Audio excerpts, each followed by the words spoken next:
Showcasing local talent, professionals, and everyday people making Salt Lake City what it is today. It's time for another episode of the I Am Salt Lake podcast. Alrighty, let's welcome everybody out today to episode 327 of I Am Salt Lake podcast. My name's Chris. And I'm Chrissy. Hey, we're recording today out of our studios at Access Co-working Spaces, right in the heart of beautiful downtown Salt Lake City. I am loving recording in downtown Salt Lake City, Chrissy. I know. It's just the energy every time we come down here is just great. Keep your eyes open, too, on our social medias. We're going to do an open house here soon. I don't know how soon. I want to say soon. I want to let everybody come down here and see how awesome Access is, see how awesome our recording spot is. We still have some work to do on it, but I think it's slowly coming together. Yeah, we're getting there. Hey, this episode of the podcast is brought to you by Five Wives Vodka, Market Source Real Estate in HostGator. We're going to tell you more about these awesome businesses and why you should be supporting them later on in the podcast. We have a great show today, guys. Today on the podcast, we sit down with Tami Steggell from RubySnap Cookies. We get to find out her story and how the company started, obstacles she faced, and what she loves about making cookies here in Salt Lake City. And I'm curious, if you're listening and you've had RubySnap's cookie, reach out to us, and I want to know what your favorite cookie is. Oh, there's too many to pick from. There's so many cookies. She brought a box in here, Chrissy. Oh, they were so good. With like every cookie. It was hard not to just shove them all in my mouth during the recording. Yeah. And I totally shoved some in my mouth. During the interview that we did. We're going to play that here in just a minute. Hey, but don't forget, we're going to be at the Open Streets Festival. It's happening Saturday, May 5th, so it's coming up here. Yeah, come say hi to us. We're going to be downtown all day. Come say hello. Make sure you're following us on Facebook. We'll be posting pictures and where we're located. We're going to have our podcast gear. So if you would like to say a few words and on the recording, come up to the podcast booth and say hello. And yeah. All right. With all that being said, let's jump into that conversation with Tami Steggell as she shares her story. Thank you so much for listening. Enjoy.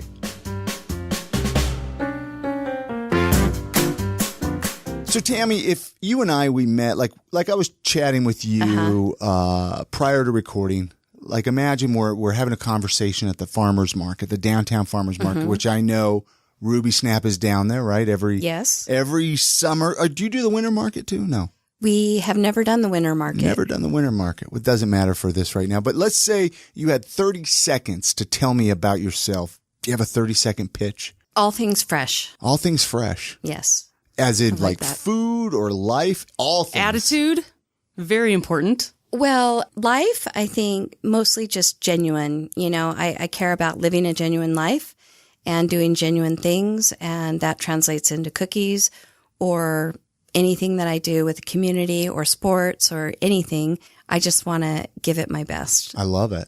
I do have to tell you, I promised Jessica from Hamilton. I was standing in line with some lovely ladies going to see Hamilton the other week, and she could not stop talking about getting into the Eccles Theater to buy her to get her RubySnap cookies. That is true. We do sell there. Are they available at Eccles Theater? Yes, they are. She wanted me to let you know how important that was to her good. and how excited she was. She was more excited about the cookies than watching Hamilton. It was amazing. My goodness. Yes, we sell the Trudy, which is the chocolate chip cookie. There. Oh, yum. Well, that's good for our listeners to know, especially as more and more things are coming up at the Eccles. Now, did you grow up here in Utah or Salt Lake City, Tami, or where's home for you? I actually was born in Arizona. I grew up in Saudi Arabia, and then I moved here for college. From Saudi Arabia? Yes. And I originally had planned, my dream was to live in a place like Oregon or Seattle, and I had absolutely no reason why I wanted that dream. It just sounded cool. But I fell in love with Utah because of the geography. It's really amazing here. And I love the outdoors, and it has so much to offer. Saudi Arabia. How old were you when you moved away from there? From Arizona? From Saudi Arabia. I would say actually about 16 was the first time I came to Utah. From Saudi Arabia. Yes. So you have a lot of memories of Saudi Arabia. Yes. My parents retired about 5 or 6 years ago. So they've been world travelers. They lived in India at the base of the Himalayas in a village called Chandigarh, and they've really just been all over the world. So Wow, just for fun? Yeah, their job? engineering. Okay. Yeah. Okay, I didn't know if like military or Similar, but different. Yeah. Similar. But Utah's home now. I mean, you've been here for quite a while now. Yes, more than half my life now. Okay. So it's definitely home. Similar to me, I grew up in California, but moved here. Once you decide to make Utah your home, it and, totally just stays. It sticks. Yeah, I definitely love it. Yeah. No complaints. Love the 4 seasons. Even the winter? Even the winter, I actually really do love it. My husband doesn't because he's the primary snow shoveler. Oh, well, yeah. do you ski? I do ski. I like to snowshoe. So you get out and enjoy winter stuff. See, Yes. Chrissy and I, we just sit inside our house and complain through a window. Oh, the snow is horrible. We want to go to the farmer's market. Let's jump right into cookies. I mean, that's what I want to do. You know, sometimes I'll talk about other things, but we can even do that later. I want to get to the good stuff. I mean, you brought some cookies here, did. Which, I mean, we can even open them up for our own visuals. Yeah. And Right. look at them. What I brought Oh my you- gosh, they're so fancy. RubySnap cookies are so fancy. Sorry, go ahead. What were you saying? No, I was just going to say what I brought today was a row of classics, a row of citrus, a row of cake-like, and then a row that is a twist on traditional. Wow. So in here we have our 2 monthly specials. One is a black rice lemongrass, and the other is a coconut carrot curry. And we'll obviously get into all of these flavors. I mean, RubySnap cookies. A lot of people that listen to this podcast, Tammy, they might not even be familiar with your True. cookies. I mean, people, obviously I am, Chrissy is, other people that go to the markets, but lately I've been getting an influx of listeners that have just moved to Utah, right? They find this podcast and they're like, what is going on? How would you describe RubySnap cookies? Again, we focus on the word fresh, and the reason is because we prepare all of our own ingredients at the bakery. So, for example, in here, there's a blueberry lemon chia with a fresh squeezed lemon glaze. We zest mountains of lemons, and I'm not kidding. We do it all by hand. And then we squeeze the lemons for the fresh squeezed lemon glaze. But we do that for everything that we make. So we have here, it's a Lola panella. Panella is a cheese curd similar to ricotta. And we create our own glacéd lemons. I call them lemon bitters. For example, if we have a sweet potato maple with milk chocolate and pecans, we slow roast our own white Jersey yams. So the way that we get flavor is through using fresh ingredients. And that's how you get the wow factor in your mouth instead of just getting something out of a freezer bag. And these aren't just cookies that you could buy at like a gas station. I mean, these are nice cookies. Yes. They're these are destination cookies for sure. Yeah. They're not like cookies at Maverick. Nothing wrong. Maverick's got some good cookies. They have some good cookies, but these are gourmet cookies. We'll obviously mention them at the end too, but let's mention, is there a quick way to mention like where people can get them? You can get them at 770 South, 300 West in Salt Lake City. You can get them online. We do ship in the continental U.S. And Canada, and you can order them on Grubhub for delivery. And we do have private delivery service as well. So there's a lot of ways to get it. And then upcoming in the next few years, we look to really expand across the nation in other states. And I did see where I've seen them one time. I don't know if they still are. Are they available like in a freezer section too? Oh, yes. At a grocery store so people can get them and then bake them at home. Yes. So they're fresh. So currently you can get them at all of the Harmons throughout Utah. And then hopefully upcoming soon, we'll be introducing ourselves into some other grocers, which are not yet to be named. And hopefully we'll begin our journey across the country. Are you ready for that? Well, what I'd like to do... It's a lot of work, Tammy. Well, we're going to do it strategically, and we've figured out how to do what we do really well. Yeah. And we still make small batches, but we can produce 500 dozen an hour. So what we plan to do is just take on 20 stores at a time because we know we can... We got an order earlier this year for 3,000 dozen, and it only took us 2 days to fulfill. 3,000 dozen in a single order. Wow. And That's that a was where lot. we realized, we're really good at what we do. So we know what our capabilities are now, so we can comfortably grow, into, say, 200 grocers without changing anything that we do. Interesting. Yeah. Interesting. Where did this whole idea come from? I mean, when did the whole cookie thing, I mean, have you always been the lady at home making cookies, right? Is that your story? Or? I've always been a working mom, a working professional, and I was an architectural designer for about 15 years. And during that time, I was a really avid cyclist, and I would spend a lot of time on my bike, climbing all these beautiful canyons here in Utah for 2 or 3 hours every single day. And on the weekends, I would have a free day. And I would go to other bakeries or places and try to use that as my free day. And I called it Sweet Zero. It wasn't really wonderful. And then I was a little bit ticked off because I wasted all my time, money, my workouts, and those calories on something that wasn't worth my while. So I started creating cookies mostly for me, and then also to differentiate myself from my competitors when I was trying to win projects. So I would take them cookies and I'd package them all professional so it didn't look like I made it. And that's how I got started. And then after 9/11, our industry collapsed, and I stuck with it for several years, about 6 years, until one day I was watching my IRA just drop with the difficult economy. So I cashed it out, and I just said, I don't even care if I fail. I just want to try it. I just want to see if the public likes it. And they did. The name RubySnap, what is that? Is that the name Ruby? Is that like a family member? It is. It's fashioned after a World War II call name. So if you were a female flyer in World War II, what would your call name be? So maybe Chrissy is Lily Tango, and I would call out to her and say, come in, Lily Tango, over, RubySnap. Ooh, I like that. Also, call me Lily Tango now.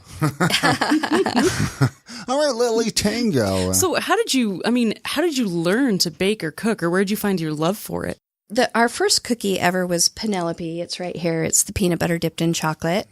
And I think I just wanted to be an impressive wife. And I really loved back then, before I was flavor savvy, I loved the Reese's peanut butter cups. But, and I hated the cookies that tasted like shortbread that had the little fork marks in them.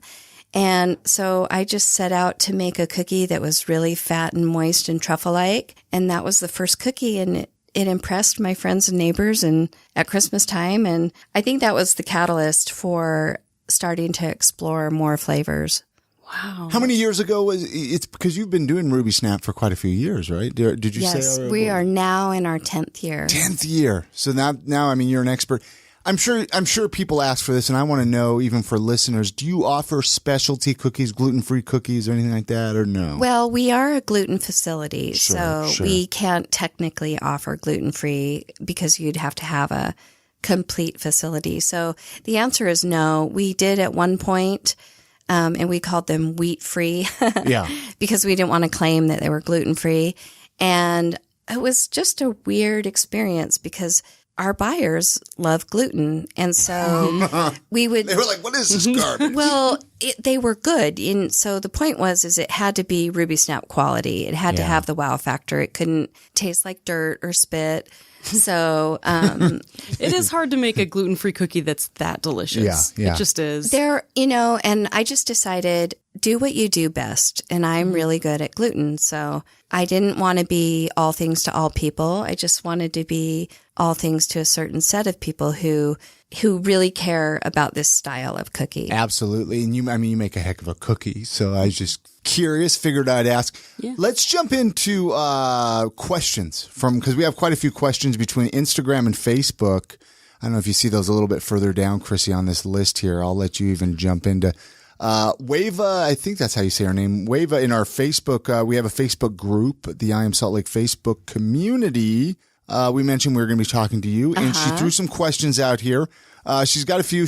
One of them is, what's the largest order of cookies? That was a 3. Right. So our largest single order up to that point had been 350 dozen, which is really simple for us. We know we can do that. But we got an order for 3,021 dozen in a single order. And we told the client. Was it the same kind of cookie or different varieties? It was one of everything. Four flavors. Okay. So I think it came down to 60 cases. So when we create a case of dough, it has 160 count cookies. So it was about 60 cases.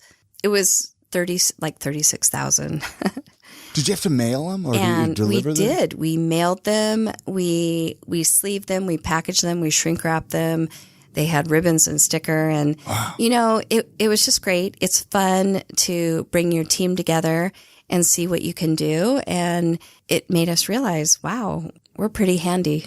Yeah. How many employees do you have?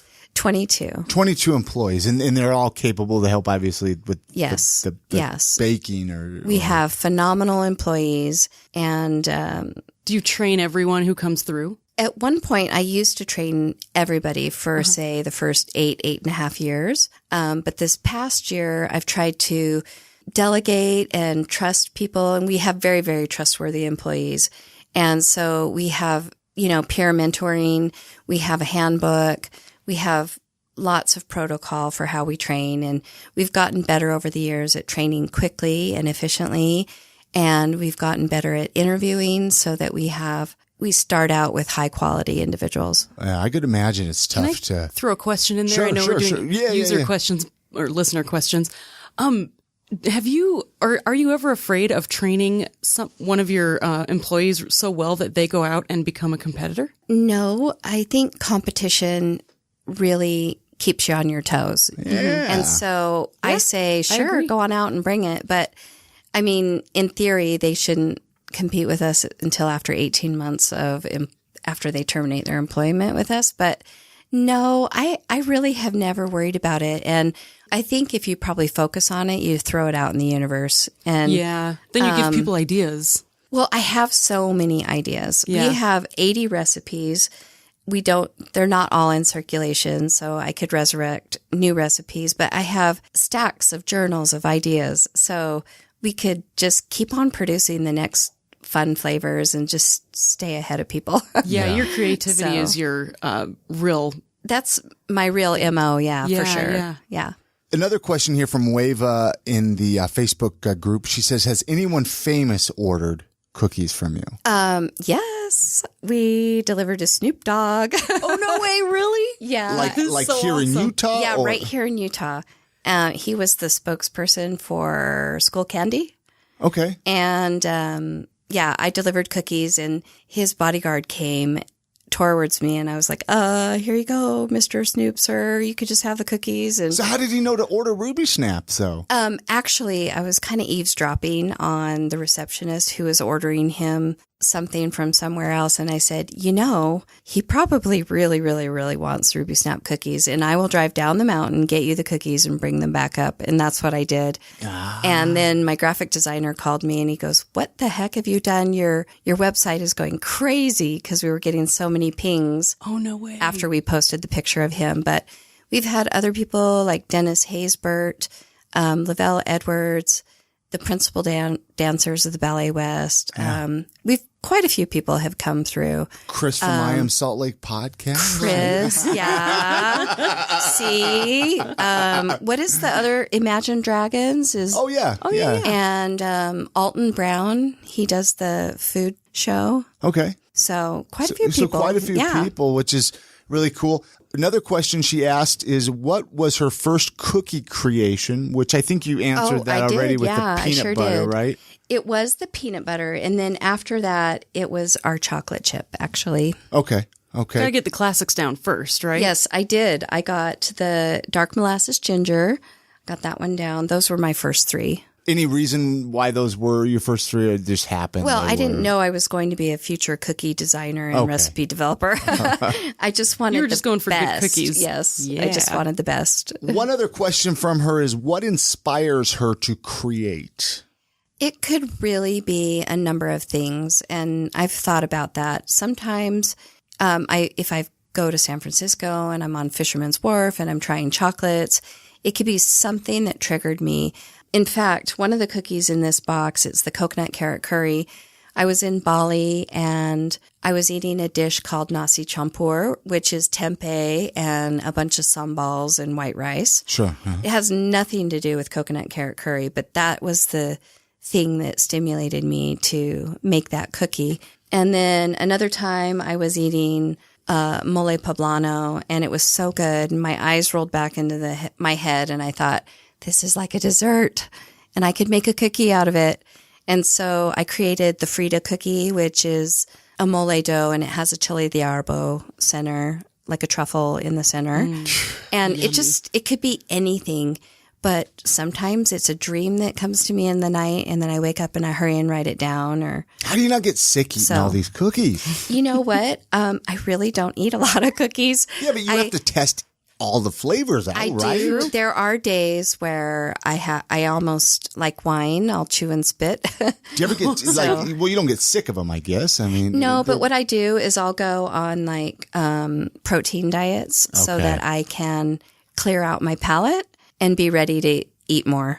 That's interesting. That is so really you have like a strategy down. Yeah, I it love seems like you would have to. You seem to travel a lot. Like you go all over the world to explore different flavors. It sounds like. I just think it's in my bones. My I traveled a lot with my parents growing up, and I need to travel. I really do. I love it. But my favorite place in the world is Bali in Indonesia. So I try to go there every other year. And then besides that, I love to be close to home. I love Lake Powell. It's a fun place for me, and we eat hearty there.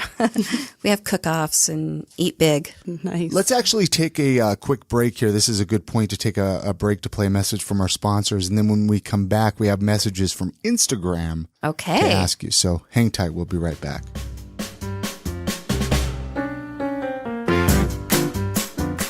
Hey, it's that time of the podcast where we take a few minutes and tell you about our awesome sponsors. These are some great businesses that are helping keep this podcast going, so please support them in everything that they have going on.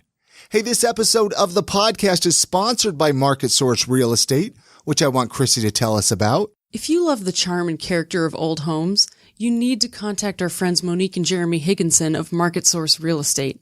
For the past 17 years, they've been specializing in helping people buy and sell homes in the Sugar House and Greater Salt Lake area.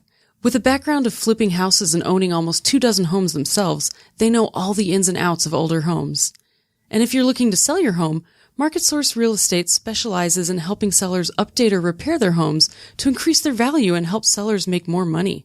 If you are looking to buy an old home, they know what to look for so that you don't end up buying a money pit.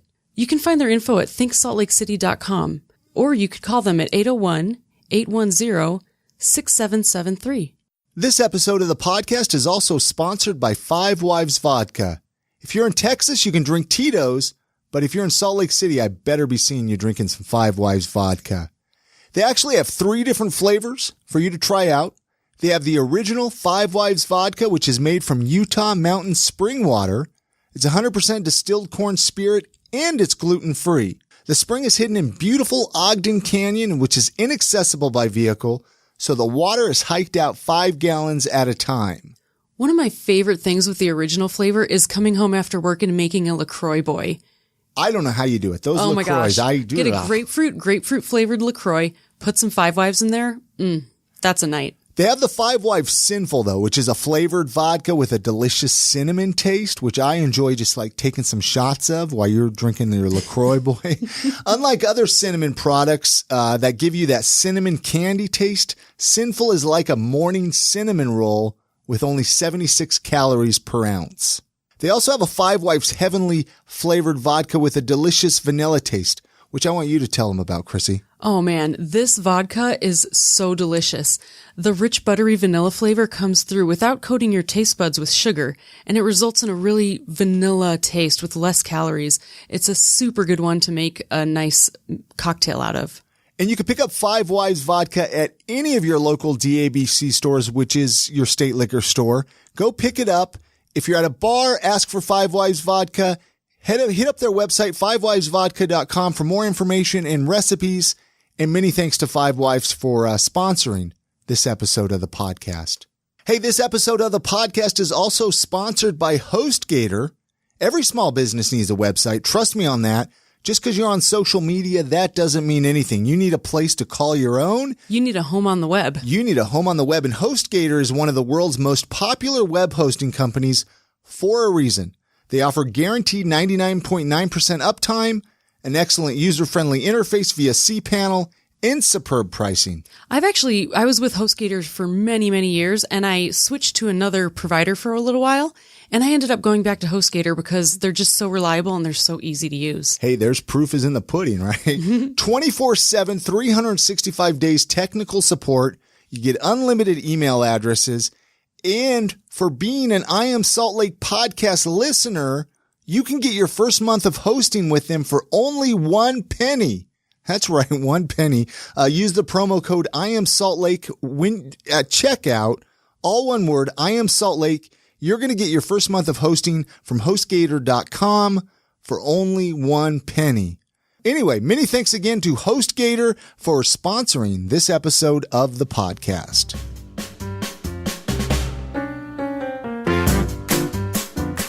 We good here? We're good to go. All right. I think we're good. We'll get back to... I just want to get my mouth all over these cookies. Well, eat one. You can eat one. Just, just don't chomp up a storm. They're all yours. And yeah. And I might have you describe a cookie here, Chrissy. I'm such a cookie snob. Since you want to get into these cookies. Which cookie are you going to eat first out of the box, Chrissy? The carrot curry. The carrot curry? Okay. Yes. This is my... Have you tried it before? No. Yeah. So people are like, whoa, that is ginormous. It's gorgeous. I feel bad eating it. It's like a work of art. We steam carrots and then we mash them up, and that creates the dough base for that cookie. See, that thing, I'm just looking at it and it's like, would all be in my beard and everything. That's like you have to eat it over the kitchen sink or something like that. Oh my gosh, though. I used to eat ribs in the shower, right? Just, to save any. Anyway.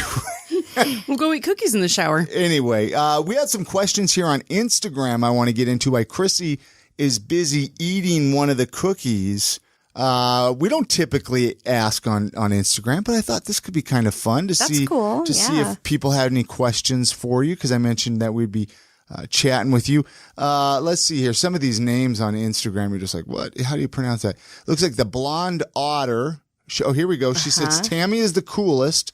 Ask her about her service work in Bali, which you were kind of mentioning, but I guess you didn't mention it was service work, though. Yes, that actually has a lot to do with how we originally had the courage to open the bakery in the first place.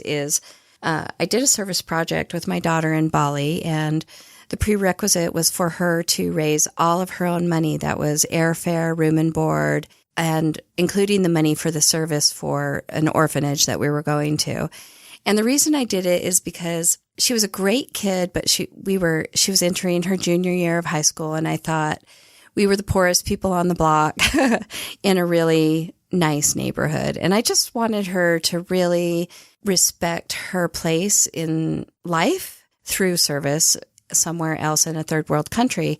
And I think that, traveling did me a lot of good growing up. It helped me to appreciate perspectives and cultures, and we all have the same guts inside, the same, we all go to the bathroom the same way. Anyway, so. Do we? No. I took her to Bali and we did a service project, and I told her, I said, look, I know how to make these amazing cookies. If you go out and sell them, I will prepare them and we'll package them all professional and get them delivered. And she went out and sold 220 dozen the first week. What? And so we delivered all those cookies, and people loved them, and they shared them with their neighbors and their friends and their bosses. And then people started asking, how do we reorder these? But we weren't a business. So before we departed, that was in 2007. Before we departed, I found the building that we're currently in, and I started working on that building approximately April of 2008, and we opened for business in December of 2008. And that on 300 West there? Yep. Gosh, you've been there that long? Yeah. I remember when that got opened up. I remember when that car crashed into the building. Oh, yeah. What? I don't know this story. Wasn't she running like a red light or something like that? She was a young driver. She was 19. She was uninsured, and she was in a rental car.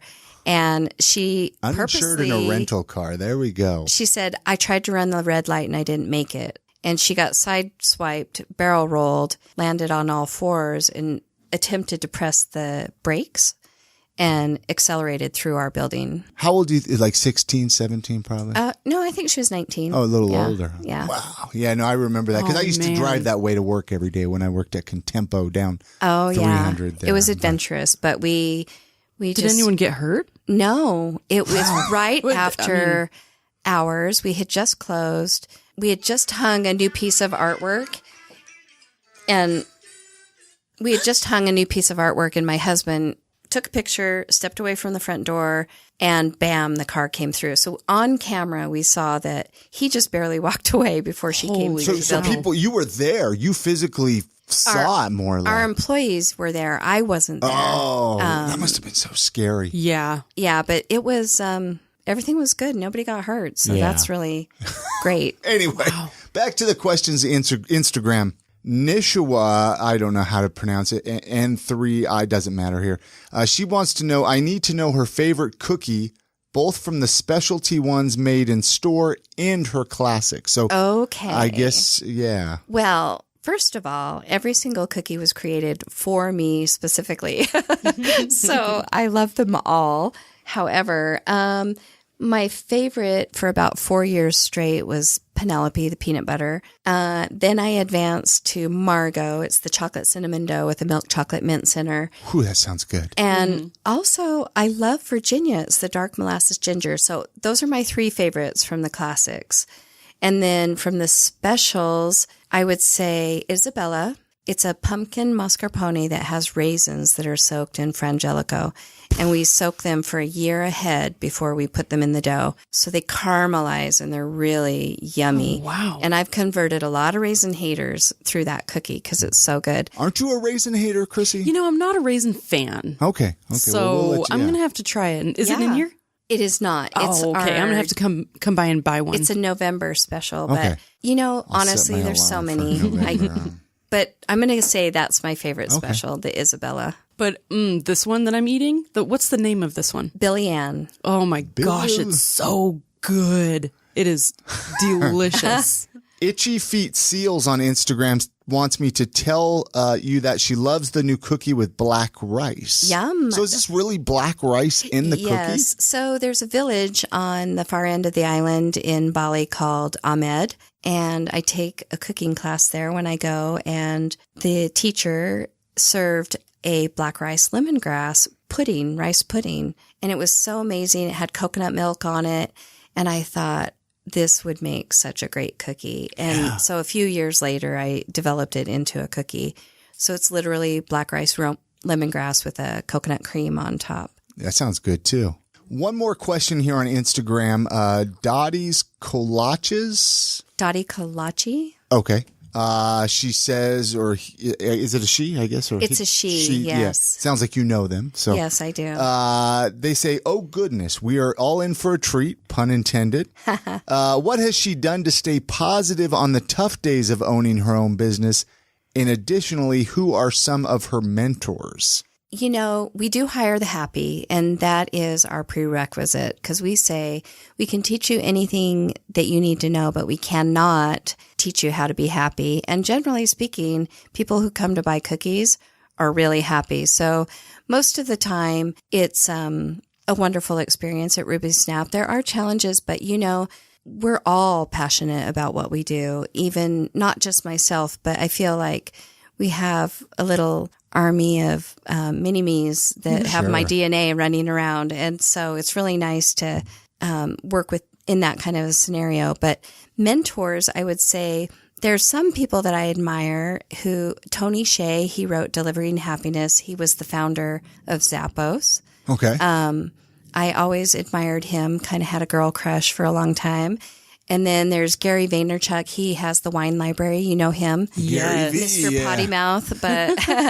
But he has really good wisdom and he has a lot of success to prove it. My parents, honestly, my mom's excellent at giving and my dad is excellent at work ethic. And I've had a lot of people. In fact, Billy Ann, the cookie, is named after a woman who I admired her cooking skills. And I thought if I could be like her, I would get somewhere. And so, yeah, millions of mentors. What advice would you give someone who wanted to start their own business? Not necessarily cookies or baking or anything like that, but just their own business in general. If you have a vision about what you are about to do, your vision is what will carry you forward. It's not a desire to earn money.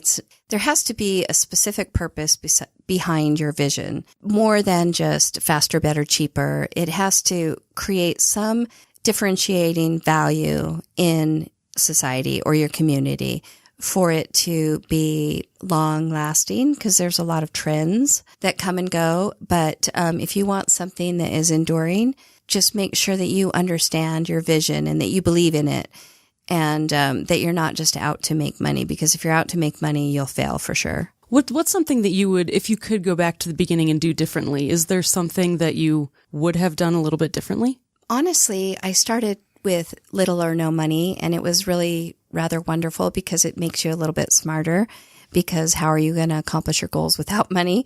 And so that actually worked to my benefit. But we did have some trademark issues early, and that used to be really prominent in the news. And I would have secured my trademark better, stronger, faster. However, what came out of it was a better brand. So, Talk about that with trademark issues. What were you? Oh, I actually heard this story, I think. Someone told me this, at work. There is a very large company. I call them the Dough Bullies. I'm not allowed to use their name, but we could talk about it. They sued us for our trademark, and we did own our trademark, but we had just barely secured it. So I established the business in February of 2008, and then after that applied for the trademark, and it takes 18 months to secure your trademark. At the 11th hour, they came in with $23 billion and litigated against us. And we did not litigate back. We just said, you can have the name, we'll get a better one, and we'll just fight back with baking success, because really, I just wanted to bake. I didn't want to fight big bullies. So they sued you. You had to give them some money then, huh? No. You just had to give up your right to the name. We just gave them our former name, which our former name was My Dough Girl, which was based after World War II. Oh, the female flyers were called Dough Girls. Is it better anyways? Yes, RubySnap's way better anyway. better. Yeah. Way It's very catchy. What are some of your other hobbies and interests when you're not making cookies? When you're not doing this, you mentioned bicycling or biking. Well, yeah, I cycled for several years, but I did get hit by a car, so I kind of gave that one up. Sure, I would too. I've taken up wake surfing. I love wake surfing. Surfing. We try to take in the summers 1 day off a week. In the winter, we try to snow ski. Anything that gets me outdoors in the sunshine, I love. But primarily right now is wake surfing. And what is wake surfing? Is that the one that you have like a stick and you're like standing on a surfboard? So that's bodyboarding. Okay. Wake surfing is like you surf on a wave on a beach in Hawaii, except for this one, you're doing it behind a boat at Lake Powell or on a lake. Okay. And so you have a special wake surf boat that is weighted, and it creates a wave, and then you surf on that wave. Wow. That sounds too scary and dangerous. Yeah. No, it's so... You're a risk taker. You get out there and just do it. I like a little adventure. You like a little thrill. It seems like you're the kind of person that you have an idea, you want to do something, and you actually just go do it. I mean, you were telling us that you went to Italy? Yes. To go to a Gelato University? Yeah, and honestly, this is amazing. Ice cream is my first love, and I know gelato is not ice cream for all of the ice cream versus gelato lovers. But yeah, it was impulsive, and it was on my bucket list, and it was something that I wanted to do. And I told my family, hey, I'm going to pack up and move to Bologna for a while and go to Gelato University, and I'll see you when I get back. And they were fine with it. Like, they know that that's who I am. That's my Tami's spirit. doing, right? It's so great. I thought I was giving my family a heart attack when I said I wanted to go to Clown College, Gelato University. Yeah. Was there anything that you brought back? Did you create a cookie after that experience? I came up with a lot of inspiration for recipes for gelato, which would easily be converted into cookies. But it was really, I did a gorgonzola pear gelato that was very good. I mean, you don't think of like a blue cheese in an ice cream, but it was so good. That would be delicious. So, what's the strangest thing you've ever eaten? I have eaten a lot of weird things. stuff. Yeah. In Saudi Arabia, they would have like an entire goat on a huge platter on a bed of rice, and everybody dives in with their respectful hand. And you just grab pieces of the goat? I've had camel's milk, warm camel's milk, directly from the camel udder. Wow. You know, is it good? it's like anything, you know, the warm like milk, is warm milk, you know? Yeah, but still it's weird. Like goat's milk, I think is kind of weird tasting and We're just so accustomed to rat's milk. Interesting. We're Yeah, we'll have to talk about that offline. yeah, that's definitely a off the record story. Anyway. So I don't know. I'm pretty adventurous. What that about way. strange like cookie requests? I'm sure people make strange cookie requests. Like, can you make this cookie out of blue cheese? I have been invited on a lot of TV shows, and I have always said no because Why? I don't want to say like, okay, here's dirt, here's frog legs, here's kale. Now go create the best cookie you can create. So I just don't like that kind of artificial pressure. Can you imagine like one of those fancy cookies and there's like little pieces of kale in it? That would be the weirdest thing. You could. I could convert a kale into a good cookie. I guarantee it. I think you really could. I believe it. I bet you could. Who would you most like to be stuck in an elevator with?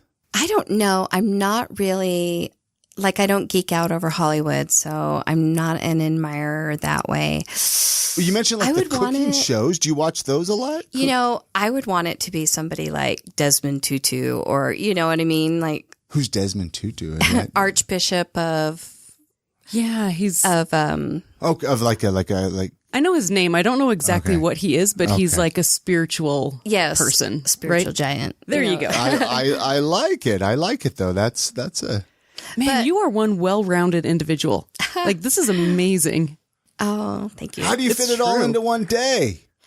We just get after it every day. My husband is like that as well, and I don't know. Do you get up early? Like, is baking cookies like a donut shop where you're up at like 4 a.m.? Luckily, no. Our first employees arrive at 6 and we open at 8.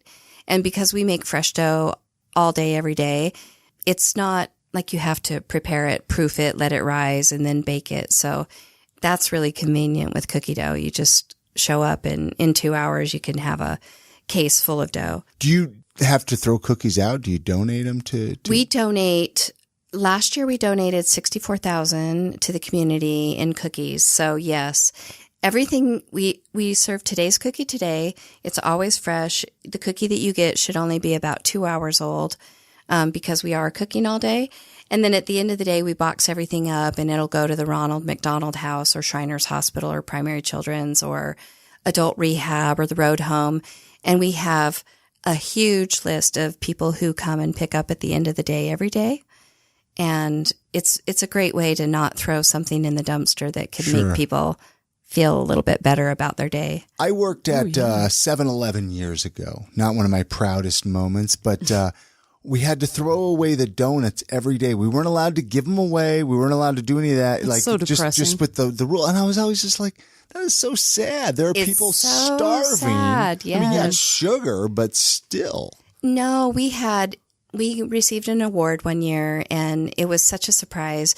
And they said that the adult rehab had increased because people were showing up for the RubySnap cookie. Oh no. And so it just gave me the biggest goosebumps. That is so great. Yeah. I shouldn't say, oh no, that's actually a really good thing. Yeah. No, I mean, that, Getting people in there. Or I've heard little kids who've lived half of their lives in Shriners Hospital. Mm-hmm. And then the day they get out, they come into RubySnap and they're like, you were just part of my experience at Shriners, and it's just fun to meet these people and to know, during that lawsuit, the public really supported us. And it's just been our way over the years to just give back and support the people who make us who we are. Yeah. I mean, we can only be who we are because of them. So, Sure. And honestly, cookies are more than just like a snack. These cookies, you're bringing joy to people's lives. They're a meal. They are. I love it. And, our rule is we treat everybody like this is their best friend's house when they come in. And our goal, which we teach them in our monthly meetings, is they should walk out feeling better than the moment they walked in. That's our job. and they just happen to get amazing cookies. So it's just really fun for sport to we have a big poster that we made behind the scenes, and it says "Kill 'em with kindness." It's just kind of fun to see if you can turn a person's day around, and we get a lot of fun people that come through. Do you ever make someone who's really crabby really happy by the time they get out? I think I learned my lesson once, because there was a lady and she was just like, yeah, yeah, yeah, yeah, yeah, yeah, every cookie. And I thought, seriously, do you not like a single cookie? And then, but I just kept my form, and I just blew sunshine her direction every second. And finally we get to the checkout, and she said, I am sorry. I'm so sorry. I was such a crab, but my sister passed away or something. And I thought, okay, that is my lesson. And so I tell that story to the staff, because you never know where people are coming from, or if they're testing you. We've had a buyer come in from Sundance Catalog, or people who look like they're literally homeless, but they're secret, important people. And you just have to treat everybody with respect. And so that's what we do. That is so cool. Let's shift gears to Salt Lake City. Let's do it. I always ask a few Salt Lake City related questions of if somebody was visiting Salt Lake for say they were coming this weekend, is there something you would tell them to do or check out? I hope they're listening, but I love the Dodo restaurant. I always tell everybody to go to the Dodo. That is a good restaurant. It is so good. Yeah. Any other favorite local restaurants or is it the Dodo, I guess? Do you make it over to Fisher Brewery, or they don't have restaurants over around the corner? You know what they do is they have a food truck come every single day. It's really brilliant. And we love having them in the neighborhood, because we were the only ones there for so long. So it's just such a joy to have them there. They're awesome people. And then you're right next, also the Chocolate Conspiracy. Yeah, right? Chocolate Conspiracy moved in a few years ago. And then we have Jibe Media, and just down the street we have Picture Line. So it's really developing into a great neighborhood. If you could change one or two things about Salt Lake City, is there anything you would change or like to see different? I think that the world is starting to understand that we offer a lot. We offer a lot of entrepreneurs, a lot of ingenuity, we bring a lot of new products to market. We really have a very well educated, extremely creative population here in Utah. We really launch a lot of companies and products, and it's really pretty impressive when you dive into it. I like that we're becoming much more diversified. When I first moved here, I really hated the polarization that came through religious love or hate, Yeah. And I didn't grow up with that. And so I'm like, don't talk to me if you want to talk like that. But I just feel like we all have something in common. And it's nice to like people for what you have in common rather than why you're different. And so I can see that over the 10 years is really starting to go away, that people are more tolerant and that people are getting along a lot better. And so I'm really glad about that. There's been a lot of growth here in that way. Yes. I mean, just even, I think a lot of that has to do with more people moving here though, too. Right. Yeah. But, do you always see yourself making cookies as far as with RubySnap, or do you see yourself branching out to any other items? I would love to continue to grow the brand, grow the company. Yeah. I don't have any plans of walking away, but I simultaneously, would love to start other companies, because I have ideas just exploding out of my brain every day. Do you document it? Do you write it? Journal it? I do. And my husband and my daughters and my graphic designer are always saying like, hey, stay focused, stick to the task. And I am focused. And I live, breathe, eat, drink, sleep, RubySnap. And I always have ideas to continue to grow it. But I just have so much not artificial, but natural adrenaline that I have this need to take on a challenge. And so, yes, I definitely see myself doing other things in the future, but I won't disclose them right now. That is so rad. Anything else you want to ask her, Christy, before we run down the list of how people can, track her Find down, you? stalk her? I always like to know what's one piece of advice that you would leave with everybody. Do what makes you happy. Life is a little bit too short. So if you're not loving what you're doing, shift your gears and find what makes you happy. And it's not that hard. Just have a paradigm shift, change your mentality. I started out in investment banking and I loved it. I was in public and municipal finance. I mean, I have one of those methodical and creative brains. And then I did architectural design. I liked that. It was more creative. And then when I was done with that, I created RubySnap cookies. So, I mean, life is too short. Move on, do new things, and don't worry about what other people think, and take risk. Who cares if you fail? You're still ahead of the gang. I love it.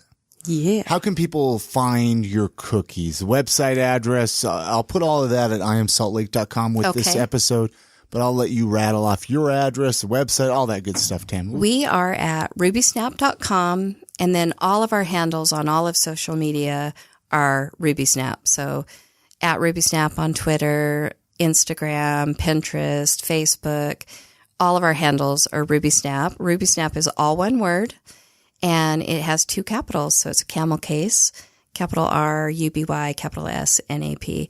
And we're on, you can order online. We're located at 770 South, 300 West in Salt Lake City. And you can get delivery through Grubhub. I love it. And you can walk in and feel our culture. In Harmon's too. We're in Harmon's, yes. And we are in some Lee's markets as well. But we're in all of the Harmons from Roy all the way to St. George. Awesome. I love it. Well, I've had a great time chatting, Tami. Yeah, thank you for having me. Thank you so much for coming and doing. I learned so much. This is awesome. Anything that you wanted to add, Tami, before we let you go, while we're still recording here? Come visit us. We give unlimited free samples. It's our show-off factor. Ooh. And I'm just here for the samples, right? Walking in is half the experience. Yeah. It really is. Like, we really do try to have a good time. And I always tell people, mention that you heard her on I Am Salt Lake, right? That's Maybe right. she'll give you an extra sample. That's right. All right. Well, thank you so much. Okay, have a great day. All righty. Many thanks again to Tami from RubySnap for coming on this episode and sharing her story. All of the links for this episode can be found online at iamsaltlake.com/327. That's where you can go and get all the links to connect with RubySnap on social media, all the address of the store here on 300 West, all the contacts for Tami. Head on in there. I'm serious. Next time you go to RubySnap Cookies, say hello and say, "Hey, Tami, I heard you on I Am Salt Lake podcast." Yeah, maybe you'll get a free cookie. She said, I shouldn't say that. She said a free cookie, I think. You get free samples, right? Yeah, I don't know. Yeah. But anyway, thank you again so much, Tami. And we do have a favor. Actually, before we close out this episode, I have a really big favor to ask all of you today that are listening. If you have found any value in this podcast, if you have enjoyed any of the interviews that you've listened to, can you share it with just one friend? I mean, we sharing is caring, you guys. We put this episode out week after week. We don't charge you anything to listen. And that's the one thing that we will ask you. Hey, you know what? Share with a friend. Let's grow this audience a little bit, right? We have a really awesome audience base right now, but we can always use some new members of the I Am Salt Lake community, so to speak. So share it with a family friend or a loved one or a coworker. Or an enemy even. Just tell them to go to iamsaltlake.com. Hey, but that's going to do it for this episode. Many thanks again to our sponsors for this episode, Five Wives Vodka, Market Source Real Estate, and HostGator. Many thanks to Access Co-working Space for their hospitality. And most of all, thanks for you, the listener, for coming back week after week. We love you guys. You have a great week. Get out and enjoy the city, support local, and we'll see you on the next episode. And good night, Grammy.